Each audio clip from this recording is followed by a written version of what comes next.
guys, welcome back to my channel. I'm glad you're back for a brand new recipe. I'm sorry I have been a little MIA. I'm sorry that I haven't been posting a lot. It's just that with kids back to school, I hope my little brother is out with school, so it has just been a little bit difficult for me to record videos. But every now and then, if I have the time, I'm definitely gonna do it. This is something that I love doing. It relaxes me, it calms me down, and I like to share my recipes with other people. So just be patient with me if I don't post like in a week or so. I'm definitely gonna keep posting. It just might not be every week. For today's recipe, we're going to be making tortillas. This is gonna be homemade tortillas from Maseca. There are different ways to make the Maseca. For example, you can cook the corn and then go to the molino and grind it.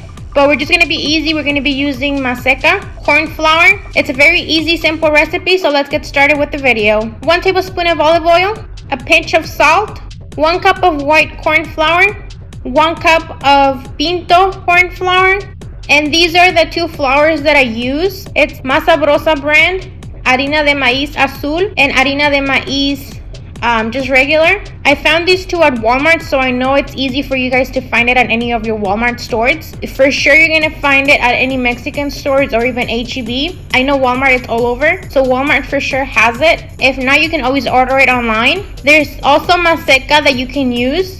I've used Maseca as well. I do like Maseca, so whichever corn flour brand that you like, just use that. I'm also going to be using this tortillero that I have. I bought it at a Mexican store. I have the one to make sopes or gorditas off of. It has like the little circle on the bottom. This is easy. I love this to make gorditas and sopes. My mom didn't like it so much, but I love it. Then we have the regular tortillera. And then we have the regular tortillera to make regular tortillas. They come out very thin with this.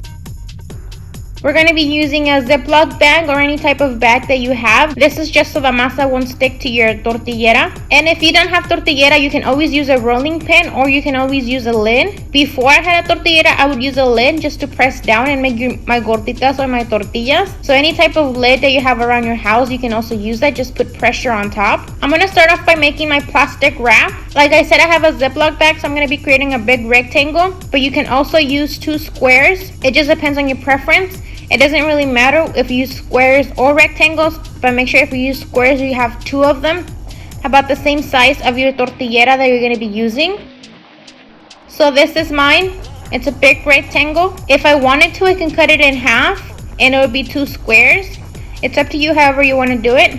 We're going to start off with the regular white masa. People use bowls to make this. You can use a bowl or you can just use it on your countertop. It doesn't really matter. I'm going to be using my countertop right here because I feel like in a bowl it's going to be harder for you guys to see what I'm actually doing. I'm going to add a little pinch of salt, a little bit of oil, just a tiny bit. It doesn't have to be a lot. And for 1 cup of corn flour, you're going to be using 3/4 of water. We're going to mix this all around. I like to add a little bit of water at a time just so I won't overdo the water. If you do overdo the water, you can just add more corn flour into there. It's not a big deal if you do. Just make sure that you mix very well, and you're gonna know that your masa is ready once it doesn't stick to your hands anymore. The masa cannot be hard. If it's hard, just add a little bit more water.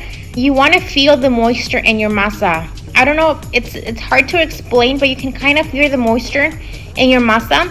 But it's to the point where it's not sticking to your hands and it's also not hard. Just keep practicing on your masa. I promise you, every time that you make it, your masa is gonna come out different and you're just gonna improve on it. Now that we have our masa ready, I'm gonna make a little ball. Some people like to cover it with a wet towel on a bowl. It's up to you if you want to do that. I don't do that step, but if you want to, you can do it just to keep your masa from getting dry. Then we're gonna continue with our blue corn masa. We're gonna be using the exact same steps. We're gonna be adding the salt, oil, and mixing very well until we create our masa. It doesn't matter what kind of brand of masa you use or if it's going to be a white masa or a blue masa. It's all going to be the same steps. Now that we have our 2 masas ready, if this is your first time doing this, I would suggest just making 1 cup of flour and play with that flour. Feel it. Make sure you get to know your masa. Make sure you know how to make your tortillas. Make sure you know how to put them down on the comal, so it'll be easier when you actually do start to cook them. To start off, we're going to be grabbing a little ball, rolling it. Make sure you put your plastic on the bottom. Then with the other top, cover it on top and press on it. Like you see here, I grabbed a little ball so it wasn't able to fit the entire circle for my sope. So that's an easy fix. What you can do is just grab a little bit more masa, roll it into a ball again, and then covering it with the plastic all over. and then pressing. As you can see, this time I grabbed a little bit more of the masa, but that's an easy fix. You can just remove the excess of the masa. Since it does have that plastic on there, it's an easy fix. Like I said, you get to know your masa, get to know how much masa you do need for your tortillas. Play with the size. Grab a little bit of masa, press it down if you like it. Like I said, grab a little bit of masa. If you feel like it's too small, grab a little more. If you grabbed a lot more, just grab a little less. There is not a right or wrong way to do this. As long as it's eatable, that's all we really care about. So now that we have our sope ready, we're gonna remove the plastic. You wanna be careful removing the plastic just because sometimes it gets stuck to your masa and you're gonna rip it apart. So take your plastic off really slowly. And as you can see, it's a very nice thick part for a sope or for a gordita. Sopes and gorditas are typically a little bit more on the fatter side. So this is perfect for me. Like I said, I really love this. And it's easy, it doesn't stick to my hands. And this is the movement that you're going to be using on your comal. You're going to be setting one side of your tortilla down, and then from there, just kind of letting it fall. That's why it's necessary for your tortillas not to stick on your hands, because if they stick to your hands, you're not going to be able to put it down on your comal. You want to make sure you practice this, even if it's just on your countertop. Pretend it's your comal. Try for your fingers to not touch the bottom of the countertop, because remember, when you're in the comal is going to be hot. So if you do touch it, you are going to burn yourself. So just practice making this movement. I promise you will get used to it. Try one hand. If you don't like it with that hand, switch it to the other hand. See which hand works better for you. Now that I have showed you a little bit of the gorditas and sopes, we're gonna go to our real thing, the tortillas. For the tortillas, you are gonna be using a little bit less masa, so it's a smaller ball. I'm going to be rolling it. I'm going to be placing it on my presser, but don't forget to add your plastic on the bottom first, or else it's going to stick to your presser. Fold that plastic and then press down. You want to turn it to the other side, because on the side that the handle is, that creates more pressure. So one side of your tortilla is going to be thinner than the other. So you want to turn it around to the opposite side, so the other side can get thin as well. And it's all going to be all even. I have noticed this with this presser specifically. Other pressers might be a little bit different. You just have to try and see what works better for you. And as you can see, this is how my tortilla came out. Like I said, it's not hard for me to move it. It doesn't stick to my hand, and it's fairly thin. I could even possibly just use a little bit less masa and it will still work. And it's going to be the same process. We're going to let one side down and slowly remove your hand till it touches the full countertop. Practice this move over and over again until you get it down. Once you're ready, go ahead and move to your comal. The last step I'm going to show you is how to do it if you don't have a tortillera. So basically with the lid is what you're going to do is you're going to make a little ball. Same as always, cover it with your plastic and then smooth it down. You can either press it with the lid, or with the rolling pin, you can start rolling into your desired thickness or thinness. When I didn't have a tortillera, this is what I would use. It really does come in handy if you don't have one. It doesn't come out really perfect, or sometimes the tortilla might be thicker on one side and thinner on the other side. It does take a little bit more of the work, but it is possible to make it. Just to give it a little touch, you can also slide it with your fingers. Make sure they're all even on all sides. And as you can see here, it did come out a little bit thin, but it's not as thin as if you were to use a tortillera. So like I said, it is possible to do it. You just have to practice on it. And again, the tortilla does not stick to my hand, so that's what you want, for your tortilla not to stick to your hand, so it'll be easier to slide on the comal. Lastly, I'm just going to be showing you that it's the exact same thing.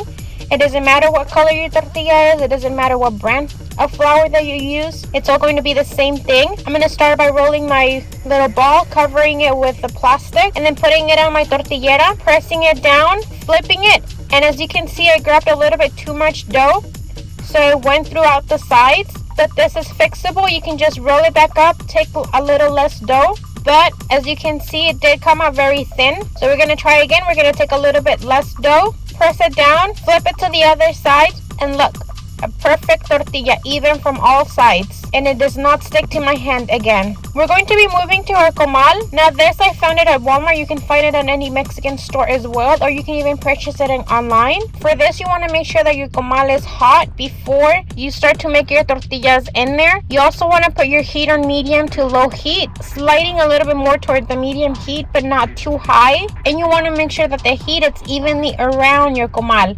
I have an electric stove, so the heat only focuses on one part of my comal, and that doesn't work for this. This was a brand new comal that I was trying out this day, and as you can see, I started to put more tortillas on the sides, and later you're going to start to see the different colors that they weren't cooking evenly because the heat wasn't distributing even throughout. So if you have a gas stove, those work a little bit better because the heat concentrates all over your comal. With an electric stove, you might want to focus on the middle where the heat is being concentrated, or you might want to get a smaller comal just to fit your stove. As you can see, I tried to put 3 tortillas in here, and I don't know if you can tell the difference, but one side is darker than the other side. This is because the tortillas were not cooking evenly. So I finished cooking this tortillas, and then from now on I'm going to do 1 tortilla at a time, but it's the exact same step. Make your tortilla, put it on your comal, and after that leave it there for about 15-20 seconds. You're going to start to notice a different color on the bottom. When that different color starts to appear on the bottom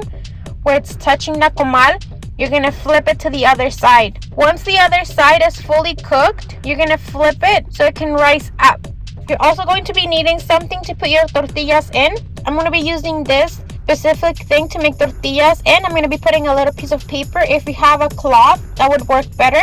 So when my tortillas were evenly cooked here, I'm going to take them out. I'm going to put them over there. So this is how your tortilla needs to look like. It needs to be brown. It needs to be a little brown from both sides, not burned, but you can see the little marks where it left from being cooked. And from now on, I'm only going to be cooking 1 tortilla at a time. Rolling it, covering it with the plastic, pressing it, and then putting it into my comal. Waiting about 15 minutes, flipping it. Once the side is fully cooked, we're going to flip it 1 more time. And then that last time that you're going to flip it, it's when the tortilla is going to rise up. Now, do remember that not all tortillas are going to rise up. For example, this batch that I did, only about half of them rose up. What rosing up means, it's gonna get air inside the tortilla, that it's gonna be like a fluffy, like it's almost gonna turn like into a little ball. So don't worry if not all your tortillas fluff up, that's okay. And you're just gonna repeat this exact same step for all your tortillas. Again, I don't know if I'm explaining it correctly, but you're gonna let your tortilla